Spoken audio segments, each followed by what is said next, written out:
سے پہلے میں اپنے موضوع کی آپ کے سامنے وضاحت کر دوں کہ جس موضوع پر کچھ کہنا ہے اس کا تعلق شہری رشتے سے ہے، سسرالی رشتے سے ہے، ازدواجی رشتے سے ہے، یا عام زبان میں یہ کہا جائے کہ اس کا تعلق میاں اور بیوی کے رشتے سے ہے۔ کیونکہ معزز سامعین کرام، یہ وہ ایام ہیں جن سے ہمارا گزر ہو رہا ہے، جس میں عموماً کثرت سے شادیاں ہوا کرتی ہیں۔ الحمدللہ نکاح بھی بہت زیادہ ہوا کرتے ہیں۔ لوگ یہی دنوں میں ازدواجی زندگی سے منسلک بھی ہوتے ہیں، جڑتے بھی ہیں۔ انہی دنوں میں میاں اور بیوی کا ایک بندھن بھی بنتا ہے۔ یہ ہمارے لیے جہاں بڑی خوشی کی بات ہے، وہیں یہ بات بڑے افسوس کے ساتھ کہنا پڑتا ہے کہ جہاں بہت زیادہ تعداد میں شادیاں ہوتی ہیں، اسی تناسب سے جزول بھی ہوتے ہیں، ان کے مابین تفریق کی باتیں بھی سنی جاتی ہیں، ان میاں بیوی کے مابین جدائی کی باتیں بھی سنی جاتی ہیں، طلاق اور خلا کے موضوعات پر بحث بھی کی جاتی ہے۔ کیا یہ رشتے کی یہی اہمیت ہے کہ ہم اس رشتے میں اپنے آپ کو پروئیں اور ازدواجی زندگی سے منسلک ہو، میاں اور بیوی کے مقام کو پہنچے اور ان کے ساتھ ازدواجی زندگی سے منسلک ہو کر چند ایام گزارے، چند دن گزارے، چند سال گزارے، اور پھر نفرتیں ایسا جنم لینے لگے کہ وہاں پر طلاق کے موضوعات اوپن ہونے لگے، خلا کے موضوعات پر بحث کی جانے لگی ہو۔ معزز سامعین کرام، یہاں ایسی صورتحال میں در حقیقت ہم کو ماننا ہوگا کہ ہم اس کے ذمہ دار ہیں۔ جن بچوں اور بچیوں کو ہم نے ازدواجی زندگی سے منسلک تو کر دیا، لیکن انہیں نہیں پڑھایا کہ ازدواجی تعلق سے شریعت اسلامیہ کی کیا تعلیمات رہی ہیں، کیا اصول رہے ہیں، شریعت اسلامیہ نے کیا رہنمائی کی ہے اس تعلق سے۔ اگر ہم اپنے بچوں کو پڑھائے ہوتے، اگر ہم نے اپنے بچوں کو سمجھایا ہوتا، تو شاید اس کثرت سے طلاق کے موضوعات کا بحث نہ کی جاتی۔ لیکن اپنے موضوع پر آنے سے پہلے میں آپ کو شریعت کی روشنی میں یہ بتا دینا مناسب سمجھتا ہوں کہ رشتے کتنے قسم کے ہوتے ہیں، تاکہ اپنے موضوع کو سمجھانے اور آپ کو سمجھنے میں آسانی۔ شریعت کی اصطلاح میں یا شریعت کی روشنی میں رشتے 5 قسم کے ہوا کرتے ہیں۔ پہلا رشتہ انسانیت کا رشتہ ہوتا ہے، جو بہت زیادہ وسیع ہوتا ہے، جس میں وسعت اور کشادگی بہت زیادہ ہوتی ہے، جس میں نہ قرب و جواز کا اعتبار ہوتا ہے، روئے زمین پر جو رہتا ہے ان سے انسانیت کا رشتہ قائم ہو جاتا ہے۔ چاہے وہ کسی مذہب سے تعلق رکھنے والا ہو، چاہے وہ کسی سماج سے تعلق رکھنے والا ہو، چاہے وہ کسی دھرم سے تعلق رکھنے والا ہو، چاہے وہ کسی برادری سے تعلق رکھنے والا ہو، چاہے روئے زمین پر کسی بھی خطے میں وہ رہتا ہو، اس سے ہمارا رشتہ انسانیت ہے۔ چاہے یہود ہو کہ نصرانی، چاہے کافر ہو کہ مسلمان، چاہے مشرک ہی کیوں نہ ہو، اگر اس سے ہمارا رشتہ ہے تو انسانی رشتہ ہے۔ اللہ تعالیٰ نے سورہ نساء کے اندر ارشاد فرمایا کہ یا ایھا الناس اتقوا ربکم الذی خلقکم من نفس واحدہ، تمام بنی نوع انسان کو خطاب کیا، تمام لوگوں کو خطاب کر کے اعلان کر دیا کہ کہا تم اس رب سے ڈرو جس نے تمہارے کو ایک نفس یعنی حضرت آدم علیہ السلام سے پیدا وخلق منها زوجها، پھر اسی آدم علیہ السلام سے اللہ رب العالمین نے ان کا جوڑا بنایا، وَبَثَّ مِنْهُمَا رِجَالًا كَثِيرًا وَنِسَاءً، اس کے بعد انسان کے اس قافلے کو پوری زمین میں پھیلایا۔ تو سب سے پہلا رشتہ انسانی رشتہ ہے، اور اللہ کے رسول کے نزدیک اس رشتے کی اتنی زیادہ اہمیت تھی، اتنی زیادہ اہمیت تھی کہ آپ وہ تمام کی تمام احادیث کو اس زمرے میں لا سکتے ہیں جس میں رسول اکرم صلی اللہ علیہ وسلم نے پڑوسیوں کی حقوق سمجھائے، یہاں تک کہ صحابہ اکرام کو حق چلا ہوتا تھا کہ اللہ کے رسول اتنی کثرت سے بیان کرتے ہیں، اتنی کثرت سے مالی وراثت میں اپنے پڑوسیوں کا حق ڈالنا اتنی کثرت سے پایا. تو یہ انسانی رشتہ. دوسرا رشتہ ہوتا ہے ایمانی رشتہ, جس کے بارے میں اللہ تعالیٰ نے قرآن مقدس کے اندر ارشاد فرمایا انما المؤمنون اخوہ فاصلحوا بین اخویکم واتقوا اللہ لعلکم ترحمون. کہ کہا جو بھی حالت ایمان پر آ گیا, جنہوں نے ایمان کو قبول کر لیا, تمہارا اس سے چاہے کسی سرزمین پر رہتا ہو, چاہے کسی خطے سے تعلق رکھنے والا ہو, تمہارا اس سے جو رشتہ ہے وہ قوت کا رشتہ ہے, تمہارا اس سے بھائی چارے کا رشتہ ہے. اس کے بعد کہا فَأَصْلِحُوا بَيْنَ أَخَوَيْكُمْ, اگر دو بھائیوں کے درمیان, دو مسلمانوں کے درمیان اگر رنجشیں ہو جائیں, عداوتیں جنم لینے لگے, اگر اسی طریقے سے دشمنیاں پھیلنے لگے, تیسرے مسلمان پر یہ واجب اور ضروری ہے فَأَصْلِحُوا بَيْنَ أَخَوَيْكُمْ وَاتَّقُوا اللَّهَ لَعَلَّكُمْ تُرْحَمُونَ, کہ ان کے درمیان اصلاح کریں, دونوں کے موقف کو سنیں, اور جو بھی بیچ کی صلح کی راہ نکلتی ہے وہ اسے نکالے اور اللہ رب العالمین سے ڈرے. ہو سکتا ہے کہ اس کا یہ عمل کرنے سے اللہ رب العالمین کی رحمت کا مستحق ہو جائے. لیکن معزز سامعین کرام, یہ نہ بھولیں اس رزق کی اہمیت کو ہم نظر انداز نہیں کر سکتے. بقول شخص, کسی شخص نے یہ جملہ کہا تھا ان قرابت الایمان اقوی من قرابت الدم, یہ کہا ایمانی طاقت تو وہ طاقت ہے, ایمانی قوت تو وہ قوت ہے, ایمانی رشتہ تو وہ رشتہ ہے, کہ کہا اس کا نسبی رشتہ بھی وہی اہمیت کا حامل نہیں اس کے ساتھ. یہ آپ کے خون کے رشتے سے مضبوط ہے, یہ آپ کے نسبی رشتے سے مضبوط ہے, یہ آپ کے خاندانی رشتے سے مضبوط ہے. یہ رشتہ اگر مثال چاہیے تو آپ حضرت ابوبکر صدیق رضی اللہ تعالیٰ عنہ کا واقعہ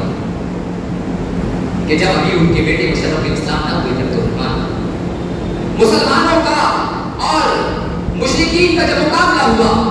ایک مسلمانوں کی فوج سے حضرت ابوبکر نکلتے ہیں, سامنے والی فوج سے ان کے بیٹے عبد الرحمن نکلتے ہیں جو مشرف اسلام ابھی نہیں ہوئے تھے. بس اسی اسنا تھا, بس یہی دوران تھا, یہاں تک کہ عبد الرحمن کی تلوار کے نیچے ان کے باپ ابوبکر کی گردن آ گئی. جیسا دیکھا آواز بھاگتا ہو, سوچنے لگے آپ نے میرے جسم پر گردش کرنے والا یہ خون میرے باپ حضرت ابوبکر صدیق کا ہے. فوراً تیزی سے تلوار کو اٹھا لیا, اپنے باپ حضرت ابوبکر صدیق رضی اللہ تعالیٰ عنہ کو چھوڑ گئے. اس کے بعد اسلام کو قبول کر لیا. تو اپنے والد حضرت ابوبکر صدیق رضی اللہ تعالیٰ عنہ کے ساتھ کسی تفریح کے مقام پر بیٹھے تھے. یاد ماضی پر تذکرہ چل رہا تھا, ماضی کی داستان کھلی ہوئی تھی.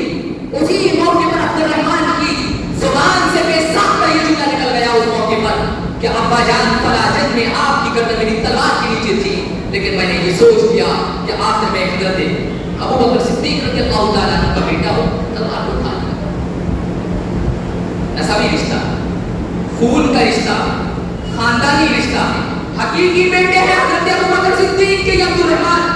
لیکن غور کریں اس موقع پر حضرت ابوبکر صدیق کی حالت کا, آپ کا چہرہ غصے سے سرخ ہو گیا, قسمناک ہو گئے, اور یہاں تک کہ فوراً اپنی زبان سے یہ کہہ دیا اے میرے بیٹے عبد الرحمن سن, اس ذات کی قسم جس کے ہاتھ میں میری جان ہے, اگر اس موقع پر تیری گردن اگر میری تلوار کے نیچے ہوتی تو ایک منٹ کو نہ سوچتا, بلکہ تیری گردن کو تیرے جسم سے قلم کرتا. تو اس موقع پر جس حالت میں میرے پاس آیا تھا, تو محمد کا دشمن بن کر آیا تھا, لیکن محمد کا جو دشمن بن جائے, ایمان سے نکل جائے, اس کے سامنے خاندان کی کوئی حیثیت نہیں رہ جاتی. کتنی اہمیت ہے. تیسرا رشتہ ہوتا ہے نسبی رشتہ, خاندانی رشتہ جسے کہتے ہیں. ایک روز رشتہ ہوتا ہے رضاعت کا رشتہ, دودھ کا رشتہ, کہ ایک ماں دو بچوں کو دودھ پلاتے ہیں تو رضاعت کا رشتہ قائم ہو جاتا ہے, دودھ کا رشتہ قائم ہو جاتا ہے. اور ایک ہوتا ہے جو سب سے اہم رشتہ مانا جاتا ہے, وہ ہے سحری رشتہ, سسرالی رشتہ, میاں بیوی کے مابین قائم ہونے والا وہ رشتہ جو معزز سامعین کرام سب سے زیادہ اہمیت کا حامل ہوتا ہے. ایسی صورت میں اس کی اہمیت کو مد نظر رکھتے ہوئے یہ والدین پر ضروری اور واجب ٹھہرتا ہے کہ جب بھی وہ اپنے بچوں کا نکاح کسی سے کرے, جب وہ اپنی بچوں کا نکاح کسی سے کرے, تو ان کو چاہیے کہ سب سے پہلے اپنے خیرخواہوں سے مشورہ کریں. آپ اپنی لڑکی کو کسی لڑکے کو دینا چاہتے ہیں, کوئی لڑکا کسی لڑکی سے نکاح کرنا چاہتا ہے, تو والدین کو چاہیے یہ بنیادی چیزیں ہیں جو ڈیزالو کا سبب بنتی ہیں, جو